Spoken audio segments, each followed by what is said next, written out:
Olá, novamente. Todas as pessoas que estão acompanhando o mini curso, muito obrigado pela visibilidade e por ter se inscrito e por estar aqui até estar nesse vídeo e ter chegado até aqui comigo. Nesse quarto vídeo e penúltimo, é o que eu pretendo expor aqui, um relato de experiência das pesquisas que já realizei, dos, das experiências que tive em sala de aula e na escola, né? E que me ajudaram a pensar a proposta descolonial, né? Vamos lá. Primeiro vamos pensar o pensamento descolonial na investigação histórica, né? E é quando eu direciono alguns questionamentos. O primeiro deles é: quais aproximações podemos estabelecer entre pensamento descolonial e pesquisa histórica? A pesquisa histórica se fundamenta no ofício de investigar as ações humanas no tempo, né? É isso que é a investigação histórica, é isso que é história, né? E aí, a partir daí, como observar e investigar as ações humanas no tempo de forma que a consolidação dessa percepção histórica seja mais aproximada de uma perspectiva que contemple aqueles agentes, né? E de que seja uma perspectiva que dialogue com esses agentes, né? Com esses seres humanos no tempo que estão agindo, né? Partindo daí, a aproximação que o pensamento descolonial tem é de oferecer, né, potenciais questionamentos para essas ações humanas no tempo e de como se manifesta essa essa movimentação humana, né? Porque existe uma aproximação imediata, partindo de que a gente está imerso num tecido temporal e de que atualmente existe e está sendo debatido o pensamento descolonial. Então, o pensamento descolonial ele já se apresenta, ele já é um território a se transitar quando quando a gente for pensar perspectivas de análise histórica, né? A historiografia tende a receber contribuições importantes do pensamento descolonial, né? Mas daí que eu direciono o segundo questionamento, que é um pouco mais complexo, que é como operar esses conceitos de identidade política, de colonialidade do poder, né, de lógica da colonialidade, da racionalidade vinculada à modernidade, né, a questão de sistema mundo, né, como operar esses conceitos de forma que contribuam para ampliar a perspectiva de análise histórica dos fatos, né? Como a gente pode encaminhar essas argumentações e essas visualizações de sistema mundo para conseguir fazer com que a gente, de fato, visualize novas perspectivas do cenário histórico que a gente está em exame e da própria investigação das ações humanas. Examinar essas investigações pode ser que isso forneça novas perspectivas. Isso que eu digo, pensamento descolonial, né? Mas aí como isso vai oferecer, que é essa pergunta, porque aí esse como vai ao, de convergência, né, faz uma convergência para a gente imaginar como o conceito vai atuar aí, né? E aí, pessoal, a gente tem que imaginar o seguinte: o pensamento descolonial, ele é um escopo, ele é um ponto de partida, ele é uma possibilidade e uma escola de pensamento que, ao ser escolhido pelo pesquisador ou pesquisadora, ele vai já, quando esse intelectual, essa pessoa, se localizar no pensamento descolonial, toda essa discussão aqui difundida no minicurso já vai estar presumida para aquele que lê e para aquele que escreve, né? Não no sentido de que é um pensamento universal ou que tem uma pretensão de alcançar uma hegemonia, né? Até porque na disputa de poder, o pensamento descolonial não é dominação, é resistência, né? E daí eu pensei aqui em estabelecer paralelos de movimentos historiográficos que também foram contestatórios do uh, cenário imperial, né? E da narrativa e da epistemologia eurocêntrica que coloca, né, que enquadra, né, as categorias de política, economia, de que por um determinismo depois materialista vai estabelecer uma leitura da sociedade muito como por bases econômicas, né? Mas existe no decorrer do século XX uma contestação a esse modo de visualizar, né, a história e as potencialidades de investigação histórica, né? E aí que eu pontuo aqui a pertinência do estudo dos estudos culturais, o estabelecimento da cátedra de História e Cultura Popular, né? Objetos, esse período aí apresenta de objetos que não eram vistos como potenciais de uma investigação histórica por decorrência da ditadura da escrita, né, do estabelecimento de documentos oficiais e de uma herança positivista que acabava por problematizar, não problematizar, mas negar, né, colocar de escanteio os objetos de estudo que permeassem a cultura popular, né, a oralidade, né, são viradas metodológicas na história que eu gosto de pontuar aqui para a gente ver como existe uma contestação a esse modelo imperial de vários locais do globo e que, inclusive, da intelectualidade, que pode, inclusive da intelectualidade europeia ocidental, que reconhece esse local de dominação da Europa Ocidental e que pretende subverter essa lógica, né?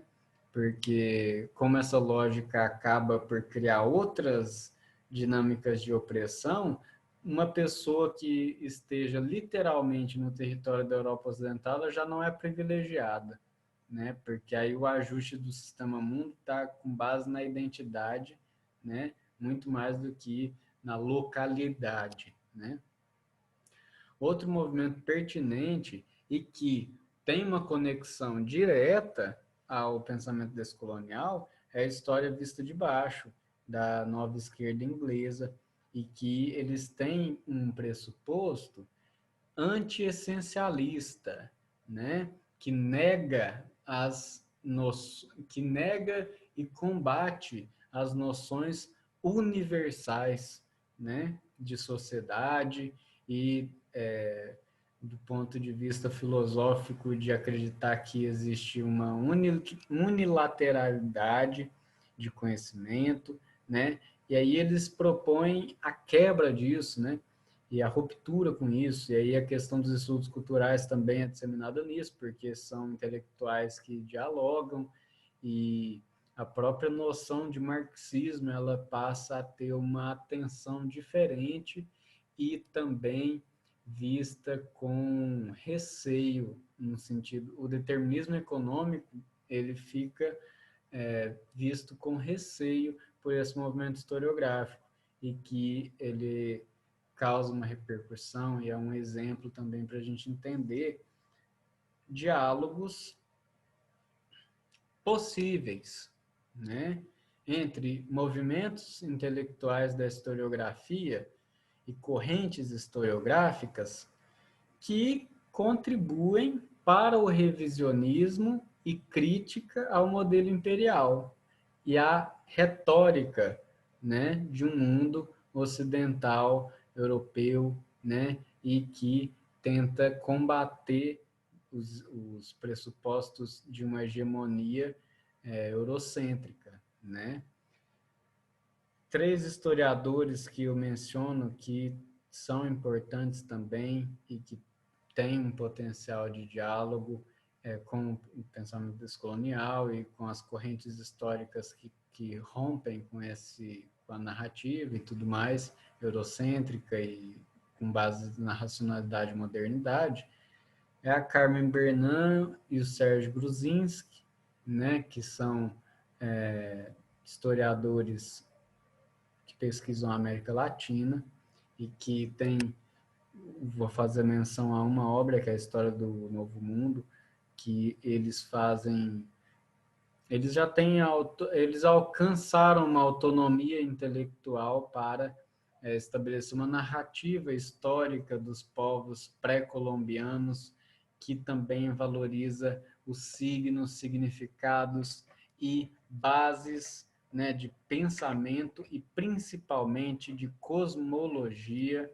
latino-americana e que isso é de profundo valor, né, historiográfico e que podemos, né, pensando pela ótica colonial, descolonial, apropriar-nos dessas narrativas, né, que já existem e que são exemplos de possibilidade, né, de articulação entre autores.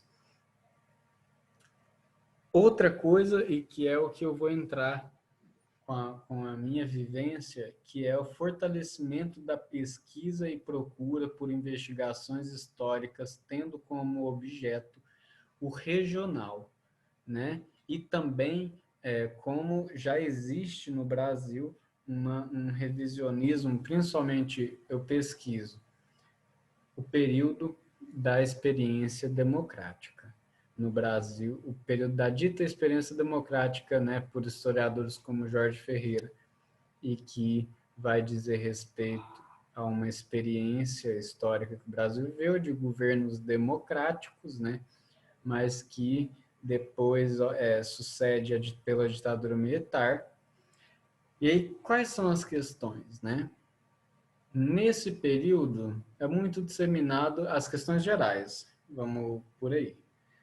Nesse período é muito dinamizado a questão dos projetos do nacional desenvolvimentismo, né? Projetos de desenvolvimento do país, né?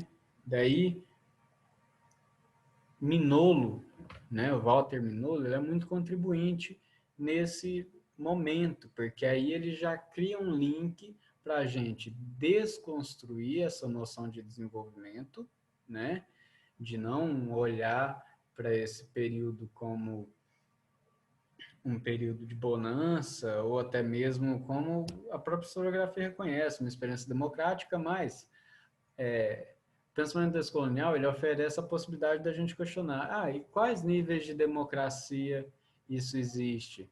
Um, quais as relações dessa democracia com os povos originários, né? Quais as relações dessa democracia no âmbito regional, né?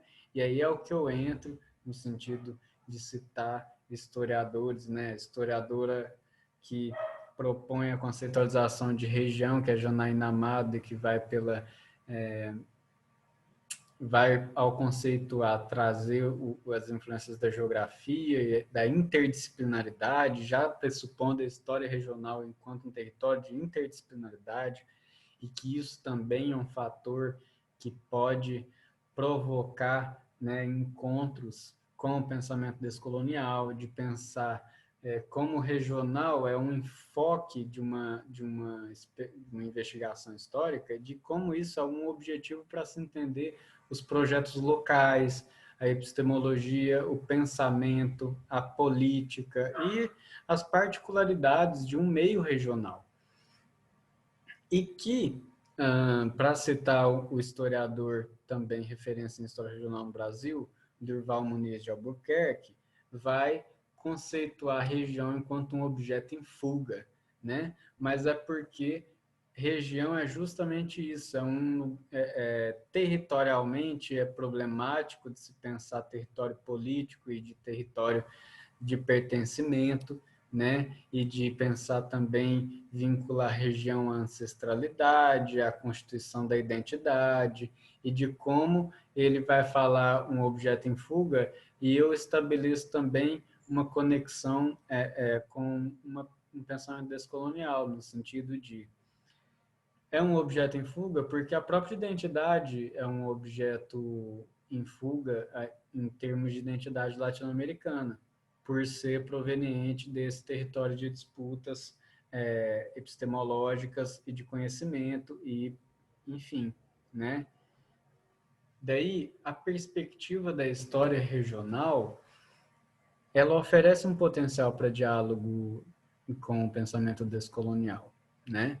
Mas, ao mesmo tempo, não é somente isso, né? No sentido de que dou exemplos anteriores aí de historiadores e movimentos historiográficos que não tinham como objeto a história regional, né? E também eu apresento essa questão a ser problematizada, né, pode até ser um objeto de ensaio, a questão de questionar, né, as plataformas do nacional desenvolvimentismo, do nacionalismo econômico, que são duas plataformas políticas econômicas para o Brasil desempenhadas na década de 50, mas que essas plataformas são eurocentradas, né? Elas caem naquela lógica da colonialidade, né? Mas que aí isso não finaliza o pensamento. O pensamento descolonial não coloca um ponto final aí. Ah, tá. Isso é uma questão da colonialidade. Tá, identificamos aspectos da lógica da colonialidade nessas plataformas. Mas e os agentes? E as pessoas que viviam nesse período? Né? E a grande parte do campesinato que era analfabeto, né? E que aí caía num código de normatização e daquilo que a gente falou de hierarquização do conhecimento, né? Quais os potenciais objetos de investigação histórica podemos procurar e encontrar para perceber essa ótica e essa nova perspectiva de uma análise, né? Como construir essa história? Daí é um trabalho do historiador, né? Porque aí a gente vai articular esses autores, localizar o cenário, procurar as fontes, né? Analisar essas fontes, né? Metodicamente e perceber nelas, já com esse olhar descolonial, os potenciais de se perceber a lógica da colonialidade, mas também potenciais, talvez, para se perceber o desenvolvimento ali de um exemplo de identidade na política, né? Ou de uma leitura do sistema mundo, né? Diferente, né? Uma ruptura a isso. E, em suma, é esse o panorama que eu gostaria de orientar no sentido da pesquisa histórica e que, como o pensamento descolonial, ele oferece categorias para a gente explorar o pensamento que não são contempladas pela epistemologia europeia ocidental, né? O pós-estruturalismo, o pós-modernismo, como vão estabelecer pontes aí diretas com esses que eu citei, da cultura popular, da história vista de baixo, né? O pós-colonialismo, todos esses vão ser pertinentes também para a leitura e análise histórica, né? Mas a forma como o pensamento descolonial, por exemplo, localiza o agente das mulheres indígenas latino-americanas, né? De como esse agente, ele não vai ser contemplado pelos cânones acadêmicos europeus ocidentais, né? Esse tipo de agente histórico, né? Como a gente vai pensar partindo do pressuposto que justamente esse exemplo que eu dei não é um exemplo isolado, né? É o exemplo de uma grande parte do território da América Latina, composta por pessoas como mulheres indígenas, né? E que têm sua cosmologia, epistemologia com base em projetos locais de ancestralidade, que isso deve ser visibilizado e pensado, refletido, né? De como isso é importante para a constituição da identidade das pessoas e em termos de como essa constituição da identidade para as pessoas oferece potenciais de ruptura epistêmica, né, da ótica imperial, colonial. E como isso também é extremamente gratificante, né, na sala de aula, porque para os estudantes é muito difícil assimilar a narrativa eurocêntrica. E aí eu vou trazer um exemplo pontual, que é a análise do currículo que fiz há um ano atrás sobre as diretrizes, né, de materiais e conteúdos da educação básica para se trabalhar no 7º ano, né? No 7º ano, nós vamos trabalhar esse período do colonialismo, né? Aí vamos lá, assim, basicamente, trabalhar as sociedades, os reinos sudaneses, né? Os reinos de Sahel, a América pré-colombiana, os medievos, né? E também tem a questão asiática, o tema dos países do sul asiático, do norte asiático, né? Os países orientais, né? Mais do Extremo Oriente. Mas o currículo costuma concentrar-se nesses três, né? Que compõem o percentual maior da matriz étnica brasileira, né? Que são os medievos ibéricos, os africanos subsaarianos, né? Da região de Sahel e também do extremo sul da África e do continente africano e os pré-colombianos, né? As populações da Mesoamérica, da Bacia Amazônica, os sambaquis. E como isso gera uma coisa muito complexa, assim, de que o pensamento descolonial ofereceu para mim, nesse período, a possibilidade de convergência para problematização do currículo oculto. O currículo oculto é algo que foi largamente discutido na licenciatura e que é algo que o Michael Apple, né, vai dizer sobre uma disputa por hegemonia, né, também vai trabalhar conceitos que o pensamento colonial utiliza, né, que é o conceito de hegemonia. E aí, como esse currículo oculto, ele também tem um agente que é o locutor, que também é invisível e que também presume-se universal, objetivo e neutro, né? Mas na verdade não é, porque é recorrente existir uma grande parte dos materiais didáticos que vai falar de Europa medieval, o feudalismo, as bases econômicas do feudalismo, os povos, né, medievais, os francos, os germanos, mas e a atenção para a dinâmica latino-americana, né?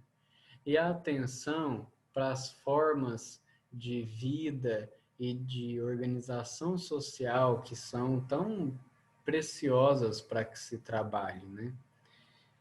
E ao trabalhar isso no 7º ano, eu fiz a opção por estabelecer uma narrativa histórica não linear, né? e é que essa narrativa histórica se pautasse inicialmente pelos latino-americanos, pelos nativos da América, né? E o modo de vida deles, o que eles acreditavam, o cotidiano, também por esferas, né, que eu fui trabalhando, não pautadas necessariamente na lógica colonial, na lógica mercantilista, mas entender como era a vida, algo que é bastante trabalhado no ensino básico e que eu tenho encontrado como inspiração no pensamento descolonial, é utilizar como fonte histórica vestígios do cotidiano dessas sociedades, né? De como isso pode produzir assim uma identificação do estudante com aquele ser ancestral do qual estamos estudando, que é muito importante politicamente, pois observei assim relatos de estudantes que se sentem mais empoderados, se sentem mais pertencentes a algo, no sentido de ter se percebido, identificado com os ameríndios, né? No sentido de que, como venho aqui de uma região do Triângulo Mineiro, né, que também conceitualizei nesse 7º ano o que é o sertão, o que são as populações indígenas desse lugar territorial, né? E como essas populações indígenas são base também das sociedades e de que a própria narrativa histórica local e regional ainda exalta muito a colonização, o processo da colonização, de tornar terras agricultáveis, e de que fui trabalhando por essas problematizações da própria imagem distorcida do indígena e do nativo, e de como subverter essa lógica, né? De como perceber que essa distorção é causada justamente pelo paradigma eurocêntrico, né? E de que isso é uma discussão adensada, extremamente pertinente, mas também difícil, mas que é possível operacionar esses conceitos, essas noções de epistemologia lá no ensino básico, né? E como? Na forma como organizar o currículo, na forma como organizar a narrativa histórica, escolhendo as fontes com quais trabalhar, dando a preferência às linguagens e aos signos, né, caros para a população latino-americana, no sentido de estabelecer um diálogo também que não se presuma fundamentalmente pela escrita, né? E de que entender também outros idiomas, outras formas de expressão, e de como isso também exalta e muito, né, as questões de se compreender outras sociedades, outros mundos possíveis, e de que esses mundos são possíveis, né?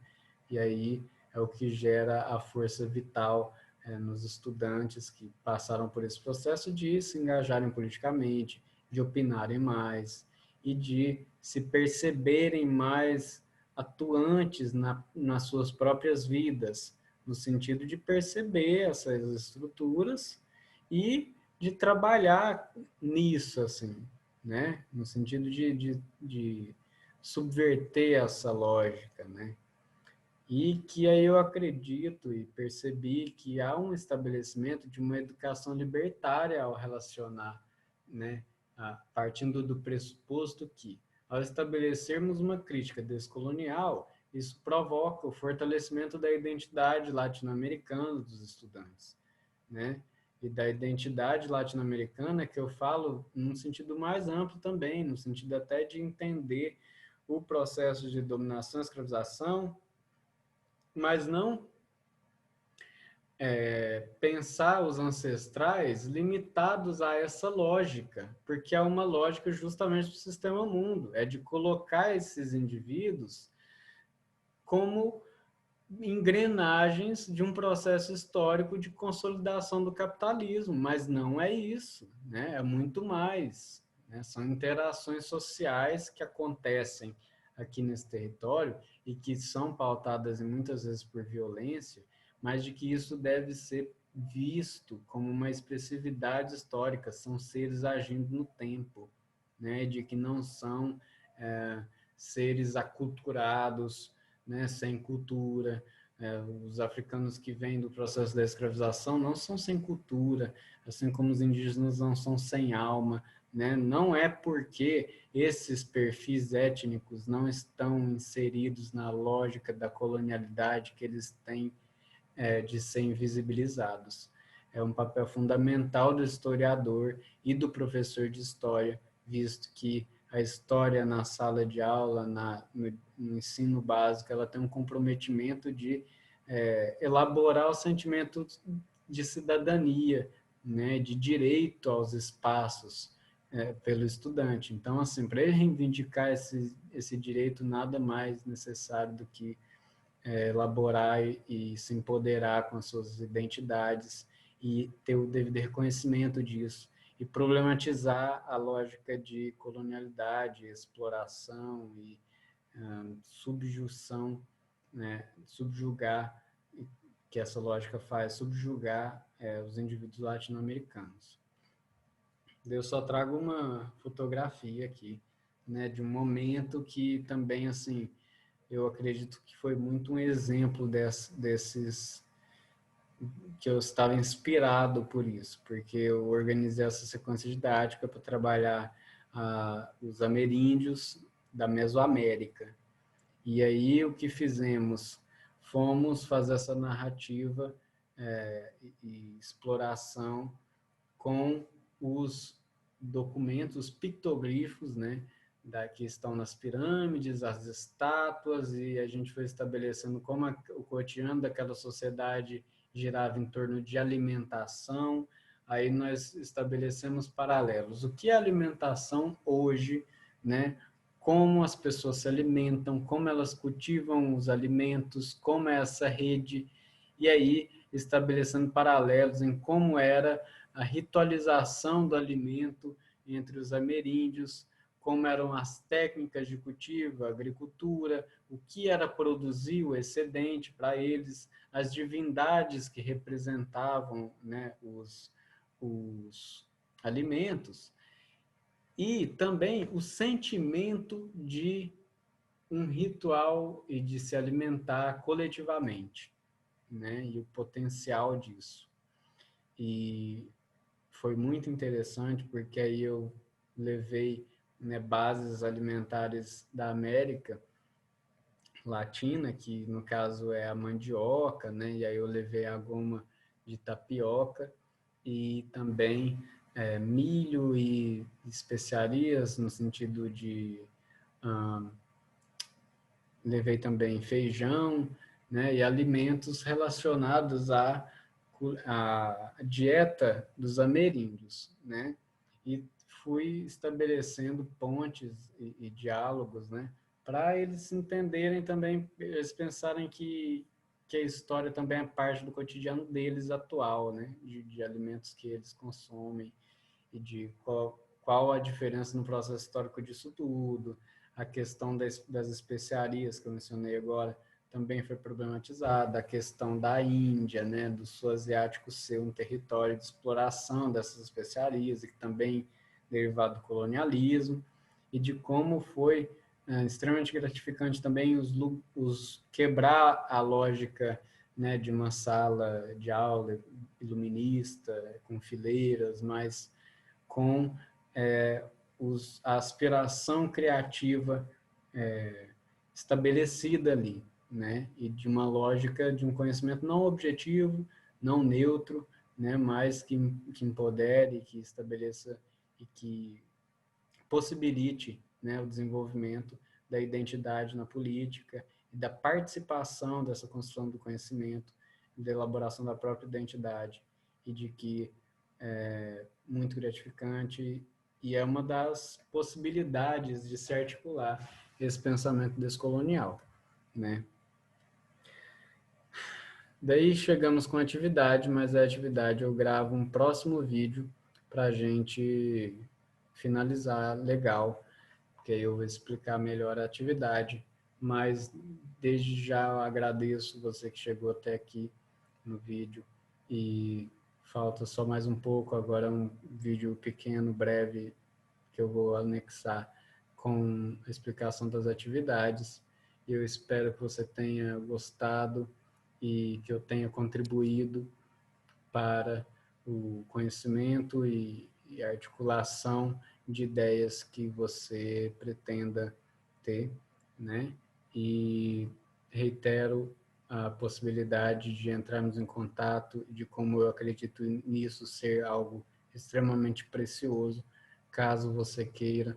Meu e-mail está na descrição do vídeo, a gente pode criar grupo de estudo, se corresponder e dinamizar essas ideias, né? Estou aberto a críticas construtivas e sugestões e comentários, e é muito bom estar aqui compartilhando algo que eu acredito muito no ponto de vista intelectual, né?